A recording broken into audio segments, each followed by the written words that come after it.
Esses tempos, o Donnarumma apareceu com um machucado pesadíssimo no rosto, a cara toda grampeada, e já fica o aviso, a imagem é fortíssima e vão ter outras assim no vídeo, afinal o tema são entradas brutais no futebol, é coisa pesada, não tem como evitar, beleza? Com isso dito, coitado do Dona, que ficou assim, depois que o Singo do Mônaco saiu na cara do goleiro e na hora de tentar pular por cima, ele não conseguiu recolher a perna o suficiente e acabou literalmente dando um chute com a sola da chuteira na cara do goleiro italiano. E o pior é que na sequência o Donnarumma ainda bate a cabeça no gramado com tudo. Ele foi grampeado pela equipe médica ali no chão mesmo e pelo Dona ele continuava jogando. Só que ele foi substituído pelo Safonov e depois que o jogo acabou, inclusive, ele encontrou o Singo no corredor e os dois se abraçaram. O Donnarumma tava incrivelmente tranquilo e sorrindo pro tamanho da lesão que ele teve na cara, né? E disse ainda muito simpático pro Singo.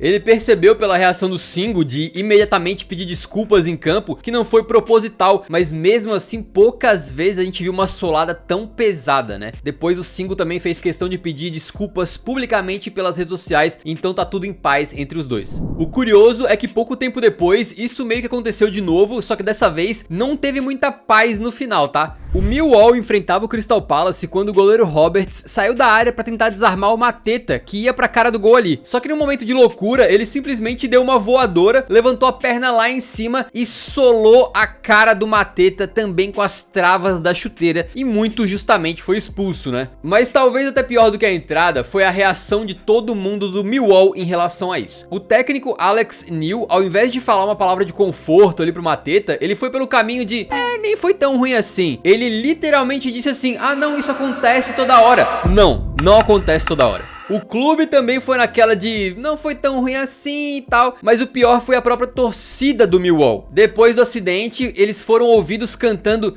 Let Him Die, ou Deixa Ele Morrer. Olha que negócio absurdo, cara. E no jogo seguinte, quando o Millwall enfrentava outro adversário, chegou no minuto 8 e eles foram vistos aplaudindo em homenagem ao goleiro Roberts. Por quê? Porque foi no mesmo minuto do acidente no jogo contra o Palace. Ou seja, os caras estão comemorando a solada na cara, tratando o goleiro como herói. Um negócio absurdo e nojento, né? Bom, naquele dia, o Mateta teve que sair de maca direto pro hospital e tomou 25 pontos. E ao que parece, as travas da chuteira quase arrancaram a orelha dele fora. E ele disse que veio um cirurgião plástico, tirou fotos do local ali machucado e o cara não quis mostrar as fotos pro próprio Mateta, porque tava num estado tão deplorável que não parecia mais uma orelha, nas palavras do cidadão. Então, graças ao trabalho desse profissional ali, ele meio que conseguiu reconstituir a orelha do Mateta, que vai voltar a jogar futebol normal. Vendo o lance, eu acho que ninguém chega e pensa, pô, vou entrar com a sola na cara do adversário. Ou quase ninguém, né? Mas ele foi no mínimo muito imprudente ali, irresponsável de sair daquele jeito do gol. E de qualquer maneira, esse goleiro pegou 6 jogos de suspensão e disse que estava devastado pela situação, pediu desculpas publicamente, então ele agiu de forma muito melhor que o clube ou que os torcedores, né? E ainda foi perdoado pelo próprio Mateta, que disse o seguinte: muitas emoções fazem você tomar atitudes loucas. Foi um erro, a gente aprende assim. Agora, só pra terminar, quer saber a parte mais maluca? No calor do momento, o Mateta não percebeu a gravidade da situação e queria levantar e continuar jogando, cara. A orelha dele literalmente tava pendurada, cara. Essa entrada lembra muito uma que aconteceu na Copa do Mundo de 82. Na semifinal, o goleirão da Alemanha Ocidental, que chamava Schumacher,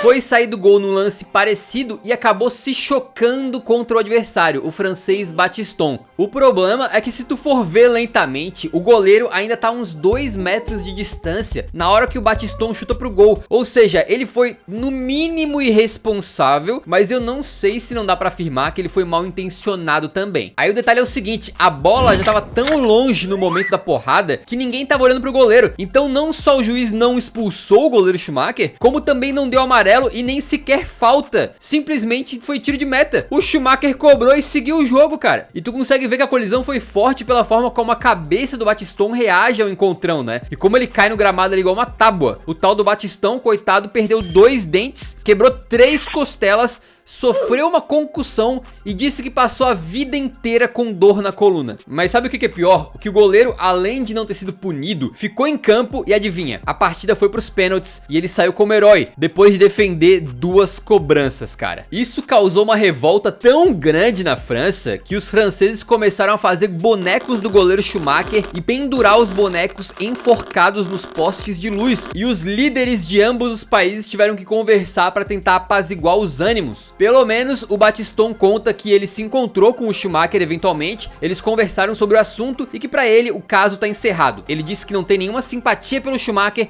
mas também não guarda mágoa. E se essa entrada do goleiro possivelmente foi irresponsável, mas não proposital, o que dizer do Felipe Melo em 2010? Era quartas de final de Copa do Mundo e o Brasil pegava a Holanda. A gente tinha tomado a virada com 2 gols do Sneijder, mas nem tudo tava perdido. Tinha 20 minutos de jogo ainda pro Brasa buscar o empate, até que um jogador perdeu a cabeça, né? O Felipe Melo tinha uma fama de entrar pesado nas jogadas, tinha esse apelido de Pitbull, mas nesse momento ele não foi Pitbull, ele foi só um agressor mesmo. Com o Robben caído no chão e já ali prendendo a bola, o Felipe continuou no lance e simplesmente pisou com tudo com a trava da chuteira na coxa do holandês. E depois do pisão, ele meio que continua ali e quer pegar a bola pra sair jogando rápido, tá ligado? Como se fosse falta pro Brasil e não pra Holanda. Ele tava fora de si e foi expulso na hora, corretamente, né? Mas o mais chocante foi a entrevista que o Felipe Melo deu depois do jogo. Ao invés de pedir desculpas pro Robben, pra Holanda, pro torcedor brasileiro, ele usou as frases mais sem caráter que um agressor pode usar, né? Ele relativizou a agressão. Acabei pisando na bola, toquei sim o Rubem. Disse que não era pra vermelho.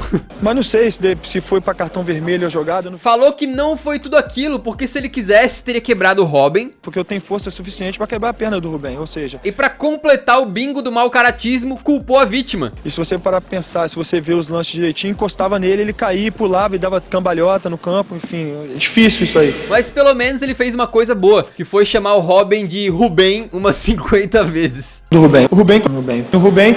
8 anos depois, em 2018, o Felipe Melo disse que pisaria no Robben de novo porque estava representando uma nação. Uau, cara, que bela representação da nação brasileira, hein? Fazer uma agressão estúpida e imbecil, parabéns. Foi só em 2020, uma década depois, que o Felipe Melo caiu na real e verdadeiramente fez um meia-culpa, dizendo que nunca faria aquilo novamente, mas ao mesmo tempo disse que não se arrependia, cara. É inacreditável. Curiosamente, nessa mesma Copa, a Holanda passou pelo Brasil e foi até a final enfrentar a Espanha, quando o volantão Nigel de Jong, da Laranja, resolveu Felipe melar também. Numa disputa com o Xabi Alonso, ele perdeu completamente a noção da jogada e ergueu a perna numa altura absurda, cravando as travas da chuteira no peito do espanhol. E cara, tem muita coisa bizarra nesse lance, né? A primeira delas sendo que o pé dele tá muito longe da bola. Pô, tá a milhas de distância ali, ele não ia ganhar esse lance nunca. E segundo que alguns jogadores são tão cara de pau, que o De Jong saiu levantando os braços como quem diz: foi nada, hein? Mal tocou, seu juiz. Foi o Xabi Alonso que deu uma peitada violenta no meu pé. Terceiro que os juízes podem ver que tava com a visão meio encoberta no lance, tinha um jogador bem na frente, né? E aí ele simplesmente deu só um amarelo pro De Jong. Isso aí era a época sem VAR, beleza? Pros saudosistas. Se fosse hoje, obviamente o VAR chamaria e o De Jong iria direto pro camburão, né?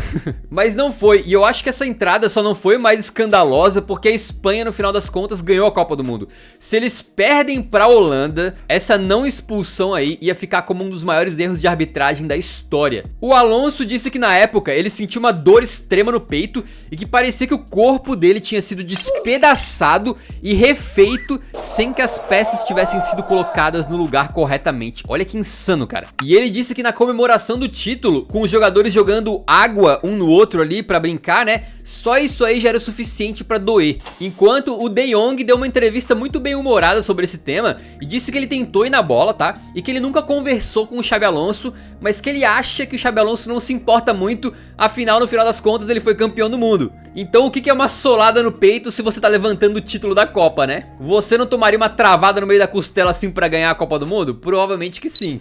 Já o árbitro daquele dia, o Howard Webb, disse que o amarelo não foi por medo de expulsar alguém numa final de Copa, não. Foi pelo ângulo dele que tava encoberto e realmente a gente consegue ver que tava, né? E aí ele disse que vendo melhor o que aconteceu depois, sim, era pra ter expulsado o De Jong. Agora falando de uma entrada que foi realmente de propósito, com confissão pública mesmo, e que quase acabou com a carreira do pai do Haaland, o Alf Inge Haaland. Mas pra falar dessa entrada, a gente tem que contar um pouquinho mais da história da treta, porque ela vem lá de trás. Tudo começou em 97, em uma partida entre o Leeds e o Manchester United. O United tinha o polêmico e às vezes agressivo Roy Keane.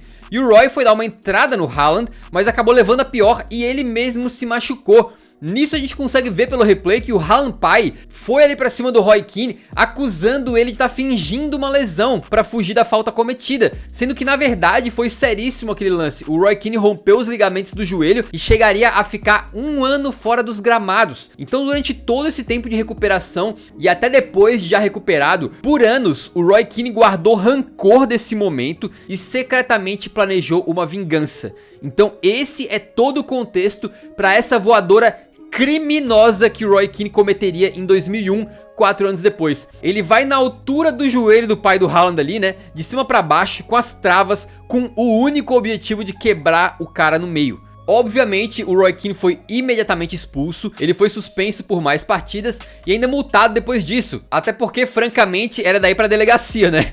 Mas se liga só que ele inicialmente foi multado só em 5.000 libras e 3 jogos. Uma piada, né? O mesmo número de jogos que eles queriam suspender o Matheus Cunha recentemente por ter tirado os óculos de um segurança do Ipswich. E de acordo com a autobiografia do Roy Keane, ele não se arrepende. Ele me irritou quando abriu a boca.